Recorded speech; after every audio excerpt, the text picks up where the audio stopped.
Hello, my name is Bo Luan. I'm an associate here at the Feldstein Family Law Group, and in today's video I'll be discussing the nesting arrangement. Finding the right balance of parenting time after a separation can be very difficult. The nesting arrangement is not the right solution for every case. Nothing is. But in cases where it works, it can work extremely well. In a nesting arrangement, the children continue to reside in the matrimonial home. Each parent has their parenting time with the children in that home, but they maintain a separate residence for when they're not having parenting time. So instead of the children shuttling back and forth between the separate home of each parent, the parents move back and forth. They take turns in the nest. So why do we do this? When is it appropriate? When children are involved in a separation, the primary focus of both parties and the lawyers should be to minimize the conflict between the parents so that the children don't witness any ugliness. Another goal would be to maintain the children's routines so that they can go to the same school, have the same activities, hang out with the same friends that they did before. Now, it's not all upsides. It may take some time to find new residences for each parent after the separation.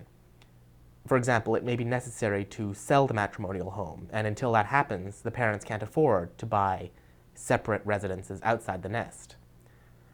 However, they may have access to temporary residences, such as their own parents' homes or their friends' homes, which would work for themselves, but not for the children. In a situation like this, a nesting arrangement might work to keep the parents apart and minimize conflict, while still keeping the children in a suitable home that they're accustomed to. A nesting arrangement can also help level the playing field after a separation, especially if one parent is not receiving the same amount of parenting time as the other.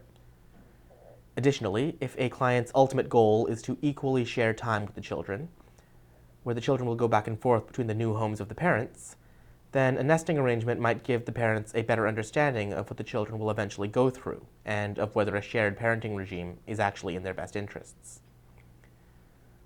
And the greatest benefit of the nesting arrangement might be the way it helps children see that their parents can still have a healthy and cooperative relationship even after a separation. Whether a client thinks a nesting arrangement is best for their children or not, I usually only recommend it for a short period of time, such as while you're waiting for the family home to sell. A long-term nesting arrangement can have some serious downsides. For example, it can force separated parties to continue jointly owning this one nest house.